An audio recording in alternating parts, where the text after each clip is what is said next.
السلام علیکم ناظرین، اس ایپیسوڈ کے شروعات میں ہم دیکھتے ہیں سلطان کے حکم کے مطابق زگنوس پاشا اسفندیاروغلو کے محل کے باہر پہنچتے ہیں، جہاں پہ سپاہی انہیں روک لیتا ہے اور پوچھتا ہے تم یہاں کیوں آئے ہو، تجارت کے لیے یا پھر جہاز گاہ کے لیے؟ زگنوس پاشا اسے کہتے ہیں تجارت کے لیے، قاسم صاحب سے کچھ لینا ہے۔ سپاہی کہتا ہے قاسم صاحب کسی کا مقروض نہیں ہے، تمہارے خیال میں تم کون ہو؟ زگنوس پاشا کہتے ہیں تم نے میرا نام یا میری شہرت پوچھی، میں ملک آل عثمانی سے آ رہا ہوں، میرا نام زگنوس پاشا ہے۔ یہ سنتے ساتھ ہی سب سپاہی تلوار بے نیام کر لیتے ہیں اور وہ سپاہی پوچھتا ہے کیا تم یہاں مرنے کے لیے آئے ہو؟ زگنوس پاشا اسے کہتے ہیں مجھے گزرنے دو سپاہی، مجھے قاسم صاحب کے پاس لے چلو روٹی اور نمک کی خاطر۔ ادھر اسلامبول میں شہزادے کی حلف برداری کی تقریب میں سلطان بیٹھے ہوتے ہیں، ان کے اشارے پر مصطفیٰ آگے بڑھتا ہے اور بسم اللہ اللہ اللہ کے نعرے بلند کرتا ہے اور مزید کہتا ہے میرا راستہ تیرا راستہ ہے،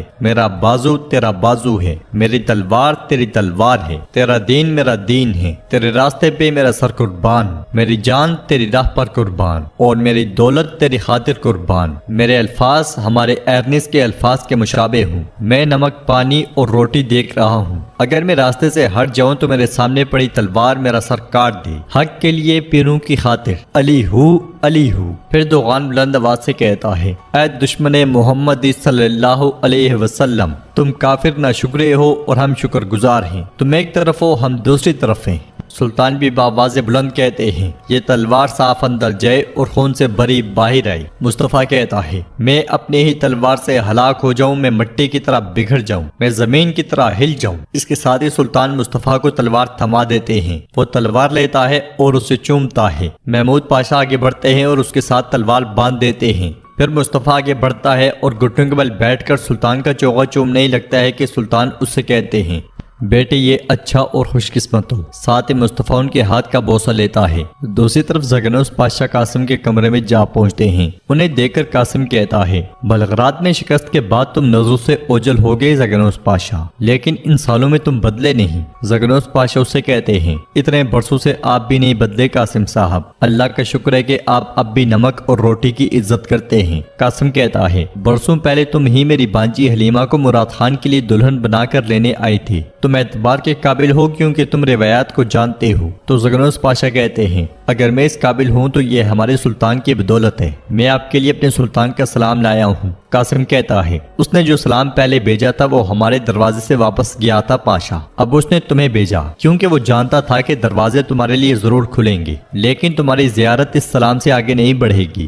ماضی میں تم میری بھانجی حلیمہ کو محمد کے والد کے لیے لے گئے، لیکن تم میری بیٹی گلپری کو اس کے شہزادے کے لیے نہیں لے جا سکتے۔ زگنوس پاشا کہتے ہیں آپ نے روایات کی بات کی ہے، کیا وعدہ خلافی ہماری روایات کے مطابق ہے؟ قاسم کہتا ہے بایزید نے کیا کیا پاشا، میری بیٹی سے رشتے کے باوجود پونڈ شہزادی کا پیچھا کرنا ہماری روایت کے مطابق ہے کیا؟ زگنوس پاشا کہتے ہیں جب مرد جوان ہوتے ہیں تو وہ اندھے ہوتے ہیں، ہم میں سے کون اس عمر میں ایسا نہیں تھا۔ پھر سچائی نے ہماری آنکھوں سے پردہ اٹھایا، شہزادے بایزید بھی سمجھ گئے ہیں، فکر نہ کریں۔ قاسم کہتا ہے پاشا خون بہایا گیا ہے، خون، اور اس میں بایزید بھی شامل ہے۔ زگنوس پاشا کہتے ہیں قاسم صاحب اس معاملے کا فیصلہ ہو چکا ہے، واضح ہو گیا ہے کہ وہ پونڈز کا کھیل ہے، کیا آپ کو ہمارے سلطان کے انصاف پر شک ہے؟ قاسم کہتا ہے ہماری عزت مجروح ہوئی ہے پاشا، ہماری بیٹی کی عزت اور ہمارے وقار کو پامال کیا گیا ہے۔ زگنوس پاشا کہتے ہیں عزت اہم ہے، آپ ٹھیک کہتے ہیں، لیکن کیا بیٹی نہ دینے سے آپ کی عزت بچ جائے گی؟ قاسم بے پونڈز کے کھیل سے دھوکہ کھا کر اپنے وعدے سے پیچھے ہٹ گئے، کیا انہیں یہ کہنے دینا بدتر نہیں ہے؟ کیا آپ کی سرداری کو اس سے نقصان نہیں پہنچے گا؟ ہمارے سلطان کا کہنا ہے کہ ہمارے بھائی قاسم سردار کی عزت ہماری عزت ہے، اور اس لیے ان کے اشارے پر سپاہی نمک اور روٹی لے کر آگے آتا ہے اور زگنوس پاشا اپنی بات کو آگے بڑھاتے ہوئے کہتے ہیں وہ چاہتے ہیں کہ ہم نمک اور روٹی بانٹیں اور اس شادی کے معاملے کو مکمل کریں، باقی آپ کی عزت پہ منحصر ہے۔ کچھ دیر سوچنے کے بعد قاسم اٹھ کے آگے بڑھتا ہے اور روٹی کے ساتھ نمک لگاتے ہوئے کہتا ہے نمک اور روٹی کی خاطر یہ شادی مکمل ہوگی، تاہم عثمانیوں اور کرمان اوغلوں کے درمیان جنگ میں اسفندیاروغلو اپنے فریق کا انتخاب نہیں کریں گے۔ زگنوس پاشا کہتے ہیں اگر گرم جوشی کے وقت ہم کسی کی طرف ہاتھ بڑھائیں اور پھر اس کے خلاف صف بندی نہ کریں تو کیا مطلب ہوا؟ قاسم کہتا ہے آپ کرمان اوغلو کے بھی رشتہ دار تھے، اب آپ دشمن ہیں، مطلب ریاست رشتہ داری سے پہلے آتی ہے اور میں اپنی ریاست کو شیروں سے لڑتے ہوئے برباد نہیں ہونے دوں گا۔ اب اگر قبول کرتے ہو تو یہ رہا نمک اور روٹی، یہ رہا عہد اور یہ رہا وعدہ۔ یہ کہتے ساتھ ہی وہ ایک ٹکڑا زگنوس پاشا کی جانب بڑھا دیتا ہے۔ زگنوس پاشا اس کے ہاتھ سے ٹکڑا لے لیتے ہیں۔ ادھر ایک کمرے میں بساط، ماریا اور ولاد بیٹھے ہوتے ہیں۔ ولاد بساط کے دیے ہوئے زخم داغ رہا ہوتا ہے۔ ولاد کو تکلیف میں دیکھ کر بساط پوچھتا ہے، کیا تم خیریت سے ہو؟ تم تو وہ کاغذ کا ٹکڑا اور پادری لے کر آنے والے تھے اور پھر ہم اپنے بھائیوں کو قید خانے سے آزاد کروانے والے تھے، ہے نا؟ ولاد کہتا ہے، بساط کیا تم احمق ہو یا تمہارے ذہن میں کوئی اور مسئلہ ہے؟ کتنی بار میں تمہیں بتاؤں؟ بساط کہتا ہے، میں کیسے جان سکتا تھا کہ تمہارے پاس یہ منصوبہ تھا؟ شروع میں ہی تم نے یہ مجھے کیوں نہیں بتایا؟ ولاد کہتا ہے، میرے بھائی محمد کا ایک بہت اہم قول ہے۔ وہ کہتے ہیں اگر میری داڑھی کا ایک بھی بال جان لے کہ میں کیا سوچ رہا ہوں تو میں اسے کاٹ ڈالوں گا۔ بساط کہتا ہے، زبردست قول ہے، مگر وہ سلطان ہے، کیا تم سلطان ہو؟ جواب میں ولاد کہتا ہے، میں ولاد ہوں، اگر میں سلطان ہوتا تو اب تک تم زندہ نہ ہوتے۔ اس لیے میں انہیں باہر سے آواز آتی ہے۔ یہ سن کے وہ سب چونک جاتے ہیں اور بساط ماریا سے پوچھتا ہے،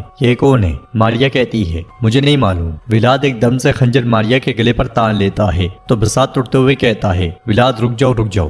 ولاد ماریا سے کہتا ہے، کیا تم نے بھی اپنے غدار چچا کی طرح ہمیں دھوکہ دیا؟ بساط کہتا ہے، یہ غدار نہیں ہے۔ ولاد پوچھتا ہے، تمہیں کیسے معلوم؟ تو بساط کہتا ہے، مجھے یقین ہے۔ ماریا اسے کہتی ہے، اگر میں دھوکہ دینا چاہتی تو تمہارے آنے سے پہلے بساط کو دھوکہ دیتی۔ یہ سنتے ساتھ ہی ولاد اسے چھوڑ دیتا ہے اور محتاط انداز میں آگے بڑھ کر دروازہ کھولتا ہے۔ پادری جان اندر داخل ہوتا ہے اور ولاد اس کے گلے پر خنجر تان لیتا ہے۔ پادری جان کو دیکھ کر بساط بھی سامنے آ جاتا ہے اور پادری جان ولاد سے کہتا ہے، میں نے وعدہ کیا تھا کہ میں غداری کی تلوار نہیں اٹھاؤں گا ولاد۔ میں یہاں اس لیے ہوں کیونکہ میں اپنے وعدے کا پابند ہوں۔ محل میں کومینوس پادری اور کمانڈر کے ساتھ موجود ہوتا ہے۔ کمانڈر کہتا ہے، ہم پادری جان کے ساتھ جا سکتے تھے مگر اب ہم محض مہرے بن کر کھیل رہے ہیں۔ تو کومینوس کہتا ہے، یہی تو میں اس شخص سے توقع کرتا ہوں جو حکمت عملی کو نہیں سمجھتا۔ پادری کہتا ہے، ہم ولاد کو پرندے کی طرح شکار کر سکتے تھے عزت مآب۔ اس نقشے میں درج اتنے فوجیوں کی تو ہمیں ضرورت ہی نہیں تھی۔ کومینوس کہتا ہے، ہم نے بندرگاہ پر کوشش کی، کیا ہم کامیاب ہوئے؟ کمانڈر کہتا ہے، لیکن اب ہمیں معلوم ہے کہ ولاد کہاں ہے، وہ کہیں نہیں جا سکتا۔ کومینوس کہتا ہے، تمہارے پاس محمد کے خاص دستے کے 4 سپاہی ہیں اور تم ان سے ایک لفظ تک نہیں اگلوا سکی۔ کیا تم سمجھتے ہو کہ تم ولاد سے اگلوا سکتے ہو؟ کمانڈر شرمندہ ہو جاتا ہے اور پادری کہتا ہے، شاید وہ شیطان پہلے ہی وہ صفحہ چھپا چکا ہو۔ کومینوس کہتا ہے، بالکل ممکن ہے اس نے پہلے ہی احتیاطی تدابیر اختیار کر لی ہوں اور اسی منصوبے سے پادری جان اندر پہنچ جائے گا۔ اگر اس نے چھپا بھی لیا ہوا تو وہ اسے ڈھونڈ لے گا اور ہمارے حوالے کرے گا۔ پادری پوچھتا ہے، کیا آپ سمجھتے ہیں کہ ولاد پادری جان پہ بھروسہ کرے گا؟ کومینوس کہتا ہے، وہ اس پر اتنا بھروسہ کرے گا کہ مقدس امانتیں ہمارے ہاتھوں میں دے دے گا اور ہم انہیں حاصل کر لیں گے۔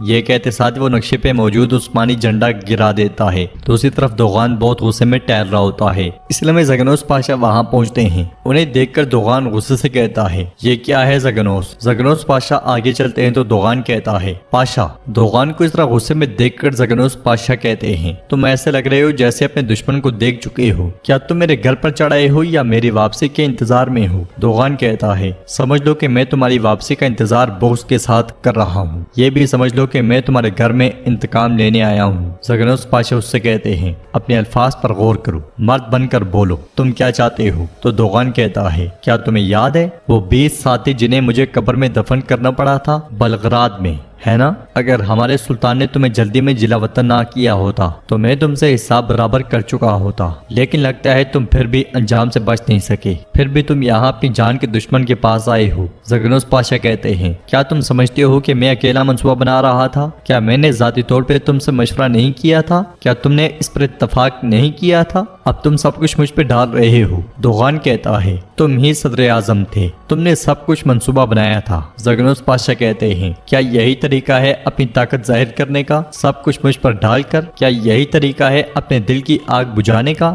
تمہیں بھی اپنے دل پر وہی بوجھ اٹھانا ہوگا جو میں اتنے عرصے سے اٹھا رہا ہوں۔ یہ کہتے ساتھ ہی زگنوس پاشا سے تھپکی دیتے ہیں اور آگے بڑھ جاتے ہیں۔ دوغان بھی غمگین ہوتے ہوئے ایک طرف چلا جاتا ہے۔ تو ناظرین، اس کے ساتھ ہی ایپیسوڈ بھی اختتام پذیر ہوتی ہے۔ ویڈیو پسند آئے تو لائک کر دیں، شیئر کر دیں، سبسکرائب